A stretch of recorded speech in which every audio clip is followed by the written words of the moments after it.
कहानी की शुरुआत एक दूर दराज बसे छोटे से गांव से होती है, जहां के लोग हमेशा डर के साए में जीते थे।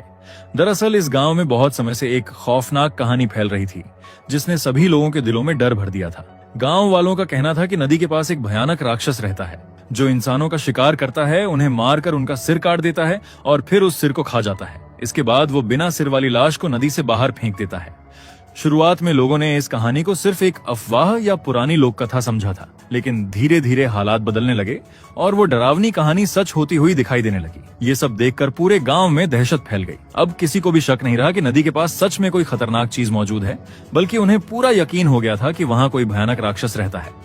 अब हालात ऐसे हो गए थे कि जब भी गांव से कोई व्यक्ति अचानक गायब होता, तो लोग बिना किसी जांच पड़ताल के यही मान लेते थे कि उसे नदी वाले राक्षस ने मार दिया है। फिर एक दिन यही डरावनी घटना एक युवा लड़की के साथ हुई, जिसका नाम नागा था। एक दिन वो अचानक बिना कोई निशान छोड़े गायब हो गई। कुछ समय बाद उसकी चप्पलें नदी के किनारे मिली, लेकिन उसका शरीर कभी नहीं मिला। इसी वजह से पूरे गांव ने मान लिया कि नागा को भी उसी नदी के राक्षस ने मार दिया है, इसलिए किसी ने भी उसे ढूंढने की हिम्मत भी नहीं की। यहाँ तक कि गांव के मुखिया ने भी इस मामले में कोई खास दिलचस्पी नहीं दिखाई। लेकिन एक व्यक्ति ऐसा था जिसने इस बात को मानने से साफ इनकार कर दिया। वो थी नागा की आंटी मोहिक। मोहिक को पूरा विश्वास था कि उसकी भतीजी अभी भी जिंदा है, या फिर किसी ऐसी मुश्किल में फंसी है जिससे वह बाहर नहीं निकल पा रही। अब जब गांव का कोई भी व्यक्ति मोहिक की मदद के लिए तैयार नहीं हुआ, तो उसने शहर से मदद लेने का फैसला किया। इसी फैसले के चलते उसने एक प्राइवेट इन्वेस्टिगेटर को बुलाया, जिसका नाम डिटेक्टिव कीन था। अब कुछ दिनों बाद कीन उस गांव में पहुंचा। मुश्किल और खतरनाक मामलों को सुलझाने की वजह से उसकी पहचान पहले से ही काफी मशहूर थी। यहाँ तक कि इस अनजाने गांव में भी लोग उसका नाम सुन चुके थे। गांव पहुंचते ही उसने मोहिक को ढूंढने की कोशिश की। तभी उसे पता चला कि वो गांव के मुखिया के घर गई हुई है। जब कीन वहां पहुंचा तो उसने एक बुरा दृश्य देखा, जहां गांव का मुखिया मोहिक से मिलने के लिए तैयार नहीं था और उसके गार्ड उसके साथ बहुत बुरा व्यवहार कर रहे थे। ये देखकर कीन तुरंत बीच में आ गया और उसने गार्ड्स को रोक दिया। फिर उसने मोहिक को वहां से सुरक्षित बाहर निकाल लिया। अब जब मोहिक ने कीन को देखा तो उसे बहुत राहत महसूस हुई। उसे लगने लगा कि शायद उसकी भतीजी को ढूंढने की अब भी कोई उम्मीद बची है। इसके बाद जांच की शुरुआत नागा के घर से हुई। वहां कीन की मुलाकात फीहा से हुई, जो नागा का असली पिता था। जब कीन ने उससे पूछा कि उसने अपनी बेटी को आखिरी बार कब देखा था, तो उसका जवाब काफी चौंकाने वाला था। सवाल का सीधा जवाब देने के बजाय फीहा का रवैया बेहद लापरवाह और कठोर दिखाई दिया। उसने बेपरवाही से कहा कि शायद नागा किसी दूसरे आदमी के साथ भाग गई होगी। ये बात सुनकर मोहिक को बहुत गुस्सा आया, लेकिन उसने किसी तरह अपने गुस्से को काबू में रखा। इसके बाद वो कीन को नागा के कमरे की जांच करने के लिए अंदर ले गई। पहली नजर में नागा का कमरा बिल्कुल साफ और व्यवस्थित दिखाई दे रहा था, लेकिन कीन की तेज नजरों ने कमरे में एक अजीब बात नोटिस की। उसने देखा कि फर्श पर फूलदान के प्लेट के कुछ टूटे हुए टुकड़े पड़े थे। मोहिक ने बताया कि ये बात काफी अजीब है, क्योंकि नागा एक दर्जी थी और उसे फूलदान इकट्ठा करने की कोई आदत नहीं थी। इसलिए सवाल उठता था कि ये अजनबी टुकड़े आखिर यहाँ आए कहाँ से। तब कीन ने पूछा कि क्या हाल ही में घर में कोई अजीब घटना हुई थी जिससे ये सब जुड़ा हो सकता है। ये सुनकर मोहिक को एक पुरानी बात याद आई। कुछ दिन पहले एक चोर घर में घुस आया था, लेकिन उस समय नागा ने उसे देख लिया था। नागा ने उसे डांटते हुए उसका सामना किया और दोनों के बीच झड़प भी हो गई। उस झड़प के दौरान नागा ने चोर के हाथ को घायल कर दिया था, लेकिन क्योंकि घर से कुछ भी चोरी नहीं हुआ था, इसलिए उस मामले को ज्यादा गंभीरता से नहीं लिया गया और बात वहीं खत्म कर दी गई। अब जब घर से कोई पक्का सुराग नहीं मिला, तो कीन ने उस जगह पर जाने का फैसला किया जहां नागा आखिरी बार देखी गई थी। वो जगह नदी के पास का जंगल था। जहां नागा की चप्पलें मिली थीं, वहां कीन को एक अहम सबूत मिला। उसे वहां एक अजीब पौधे का बीज मिला। कीन उस बीज को लेकर गांव के शमन के पास गया ताकि वो उसकी पहचान कर सके। शमन ने उस बीज को देखते ही पहचान लिया और बताया कि ये एक ऐसे पौधे का बीज है जिसका असर नशे जैसा होता है और इसकी मदद से किसी इंसान को बेहोश भी किया जा सकता है। लेकिन इसके साथ ही शमन ने कीन को एक कड़ी चेतावनी भी दी। उसने कहा कि अगर कीन को लगता है कि नागा के गायब होने के पीछे इंसानों का हाथ है, तो वो गलत सोच रहा है। शमन को पूरा यकीन था कि ये सब उस सिर खाने वाले राक्षस का ही काम है, लेकिन कीन ने शांत दिमाग से सोचा। उसे लग रहा था कि इस गांव में कुछ लोग सच को छिपाने की कोशिश कर रहे हैं।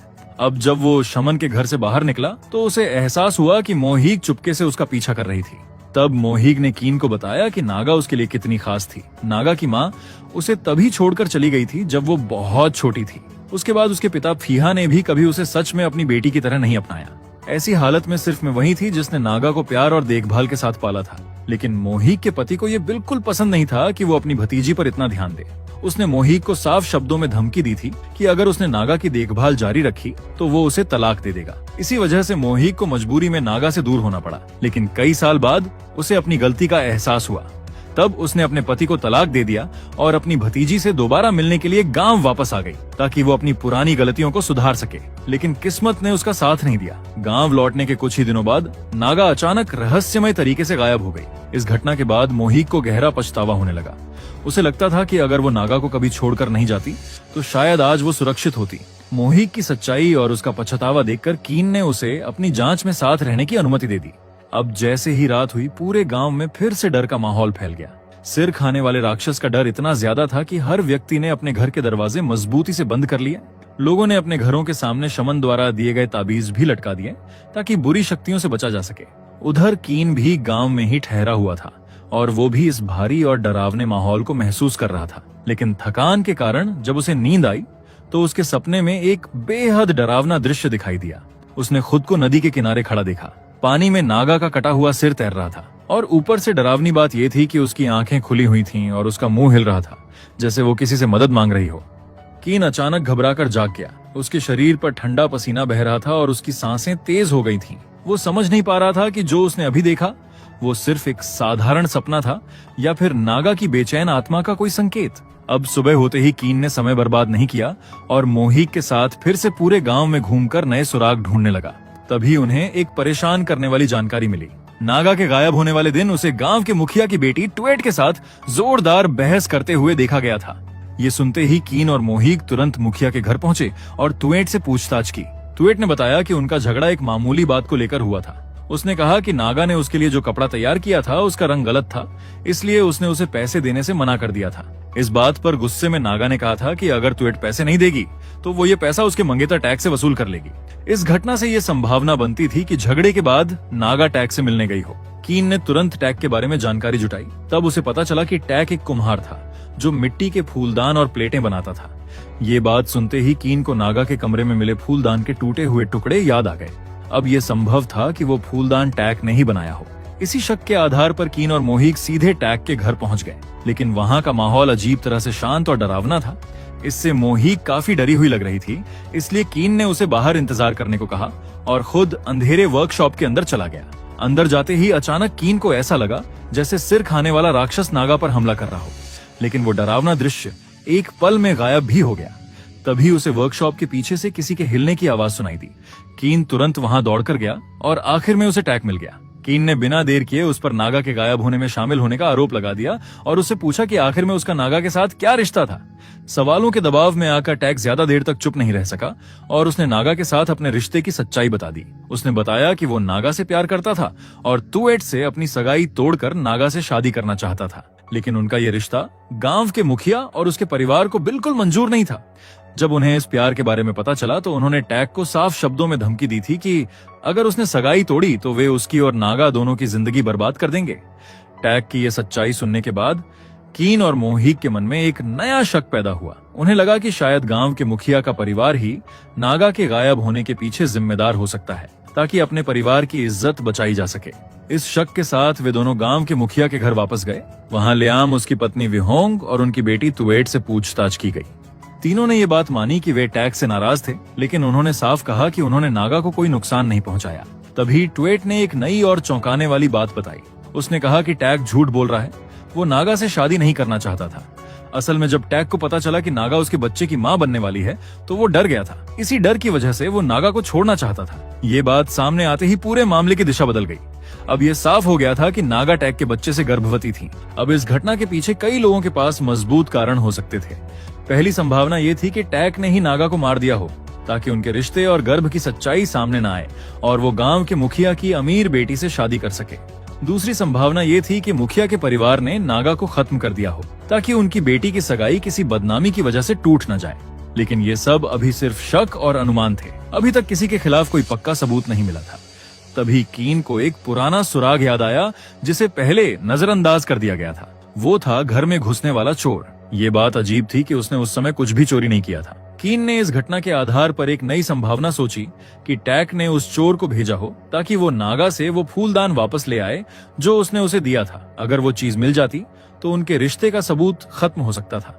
या फिर ये भी हो सकता था कि मुखिया के परिवार ने किसी हत्यारे को चोर बनकर नागा के घर भेजा हो, लेकिन नागा के विरोध करने की वजह से उनका प्लान सफल नहीं हो पाया। अब चाहे इस योजना के पीछे कोई भी रहा हो, सच्चाई तक पहुंचने की चाबी उसी चोर के पास थी जिसका हाथ घायल हुआ था। इसके बाद कीन और मोहीग उस चोर को खोजने निकल पड़े। चूंकि सबसे बड़ा सुराग हाथ की चोट थी, इसलिए कीन ने ऐसी योजना बनाई कि वो शक वाले लोगों के हाथों को ध्यान से देख सके। आखिर में उनकी तलाश सफल हुई। उन्हें टोंग नाम का एक आदमी मिला जो पहले भी कई बार चोरी कर चुका था। जब टोंग के हाथ को देखा गया तो उसमें हाल ही की चोट का निशान था। कीन ने उससे सख्ती से पूछताछ की, तब उसने मान लिया कि उसी रात वो नागा के घर में घुसा था। लेकिन जब उससे पूछा गया कि उसे नागा को मारने के लिए किसने पैसे दिए थे, तो उसने साफ इनकार कर दिया।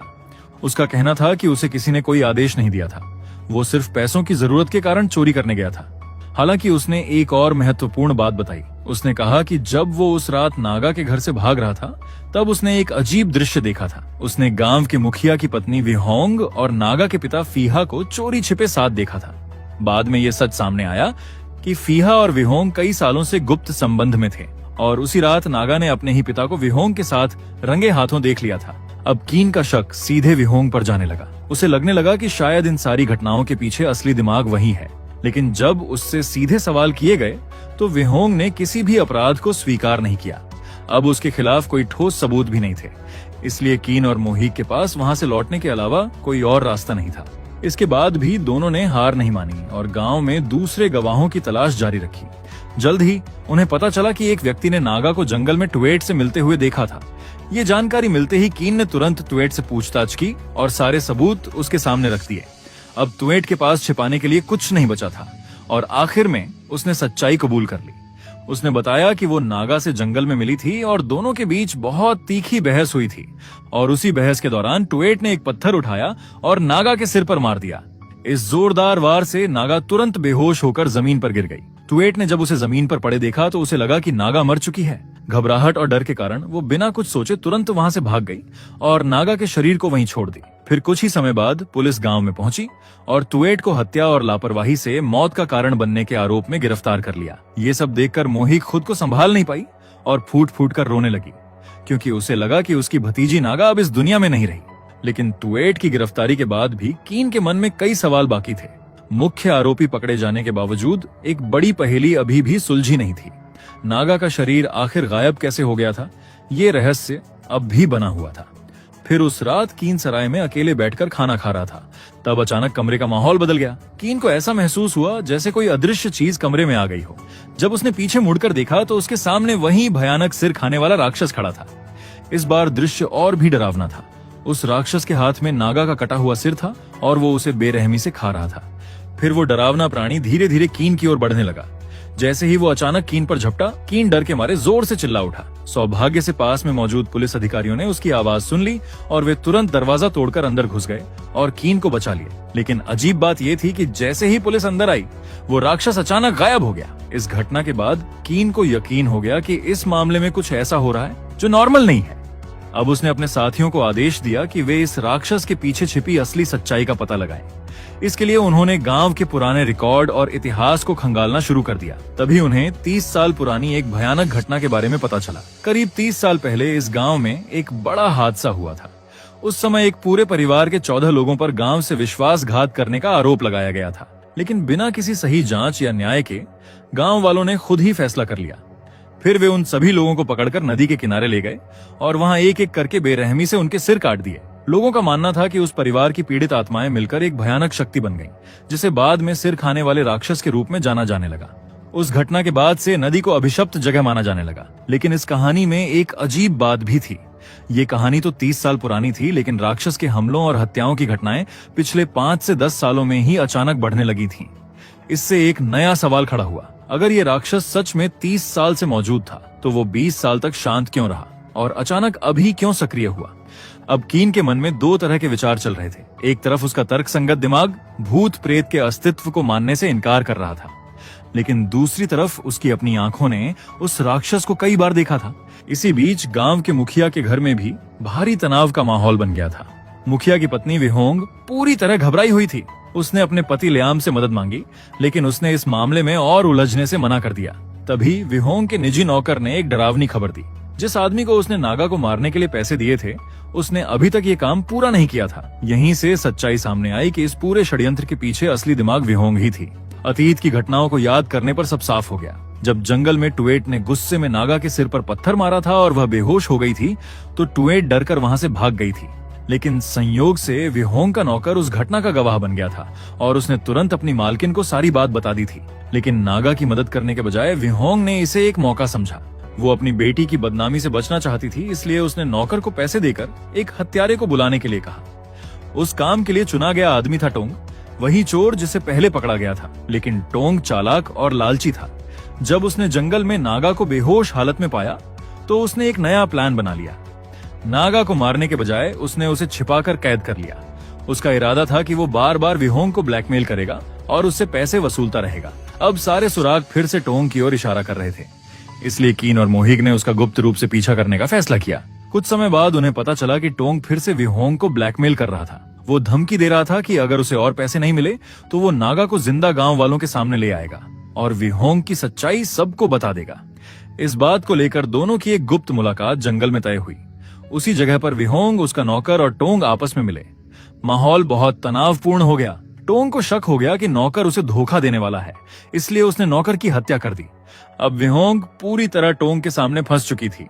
वो उससे विनती करने लगी कि वो नागा को उसके हवाले कर दे ताकि वो खुद उसे मार सके। बदले में उसने टोंग को बचा हुआ सारा पैसा देने का वादा किया। टोंग इस सौदे के लिए तैयार हो गया और दोनों उस जगह पहुंचे जहां नागा को कैद करके रखा गया था। लेकिन जैसे ही विहोंग नागा को मारने वाली थी, उसी समय कीन और मोहिग वहां पहुंच गए। उन्हें देखते ही वहां तुरंत एक भयंकर टकराव शुरू हो गया। कीन ने अकेले ही टोंग का सामना किया और जोरदार लड़ाई के बाद अपनी बहादुरी से उसे एक पेड़ की नुकीली लकड़ी में भेद कर मार दिया। दूसरी तरफ मोहिग ने नागा को विहोंग के हाथों से छुड़ा लिया और उसे एक पेड़ से बांध दिया। अगले दिन पूरे गांव के सामने इस पूरे मामले की सच्चाई उजागर हो गई। इसके बाद विहोंग को हत्या की कोशिश के आरोप में पुलिस ने गिरफ्तार कर लिया। उधर टैक ने भी टुएट से अपनी सगाई तोड़ दी और नागा के साथ फिर से अपना रिश्ता जोड़ लिया। अब वो नागा और अपने होने वाले बच्चे के साथ एक नई जिंदगी शुरू करना चाहता था। धीरे धीरे गांव में शांति लौट आई, लेकिन कीन के लिए मामला अभी पूरी तरह खत्म नहीं हुआ था, क्योंकि उसके मन में अब भी एक बड़ा सवाल घूम रहा था। वो बार बार सोच रहा था कि आखिर वो राक्षस कौन था जिसे उसने अपनी आंखों से देखा था। अब जब कीन गांव से लौट रहा था, तब मोहिग भी उसके साथ थी। रास्ते में उसने एक महत्वपूर्ण बात बताई। उसने कहा कि उसने कभी भी उस राक्षस को नहीं देखा था जिसके बारे में कीन बात कर रहा था। फिर भी गांव के लोग मानते थे कि शमन द्वारा दिया गया एक खास पेय उन्हें उस राक्षस से बचाता है। कुछ झिझक के बाद मोहिग ने चिंता के कारण एक सच्चाई स्वीकार की। उसने बताया कि वो हर रात चुपके से वही पेय कीन के खाने में मिला देती थी, लेकिन उसने ये भी कहा कि उसने खुद कभी वो पेय नहीं पिया था। ये सुनकर कीन गहराई से चौंक गया। उसने तुरंत उस पेय की जांच करने का फैसला किया। तभी एक हैरान कर देने वाली सच्चाई सामने आई। वो पेय किसी भी तरह की सुरक्षा नहीं देता था, बल्कि वह एक शक्तिशाली नशे वाली दवा थी जो उसी पौधे के बीज से बनाई जाती थी जो पहले नदी के पास मिला था। इसका मतलब ये था कि पूरे समय गांव में कोई राक्षस था ही नहीं। लोगों को जो कुछ दिखाई देता था वो सिर्फ नशे के कारण पैदा हुई भ्रम की स्थिति थी। इस पूरे डर और झूठ के पीछे असली जिम्मेदार था शमन। अब एक और सवाल सामने आया, उसने ऐसा क्यों किया था? इस सच्चाई को समझने के लिए कीन ने गांव के इतिहास की ओर भी गहराई से जांच शुरू की। तभी एक छुपा हुआ सच सामने आया। 30 साल पहले जिस परिवार के 14 लोगों को मार दिया गया था, असल में उस परिवार में 15 लोग थे। उनमें से एक बच्चा बच गया था। उसी दिन उसके मन में बदले की आग भड़क उठी और उसने कसम खाई कि वो एक दिन इस अन्याय का बदला जरूर लेगा। इसके बाद वो गांव छोड़कर चला गया और कई सालों तक जहर और दवाइयों के बारे में सीखता रहा। कई साल बाद वो फिर से गांव लौटा, लेकिन इस बार वो अपनी असली पहचान में नहीं आया। वो शमन के रूप में गांव में वापस आया था। अब उसकी योजना बेहद चालाक और क्रूर थी। उसने अपने बनाए हुए नशे वाले मिश्रण से गांव वालों को भ्रम दिखाना शुरू किया। डर और उस नशे के असर में धीरे धीरे वो गांव वालों के दिमाग और उनके फैसलों को नियंत्रित करने लगा। फिर वो अपने दुश्मनों को एक एक करके मारता रहा, ठीक उसी तरह जैसे कभी गांव वालों ने उसके परिवार को मारा था। लेकिन जब कीन और पुलिस उसके झोपड़े तक पहुंचे, तब तक बहुत देर हो चुकी थी, क्योंकि उसकी झोपड़ी पूरी तरह खाली थी। असल अपराधी यानी शमन वहां से पहले ही भाग चुका था। और इसी के साथ ये रहस्यमयी और डरावनी कहानी यहीं खत्म हो जाती है। अगर आपको एक्सप्लेनेशन अच्छा लगा हो तो वीडियो को लाइक और कमेंट जरूर करें। ऐसी ही और मजेदार और अनोखी कहानियों के लिए चैनल को सब्सक्राइब करना ना भूलें।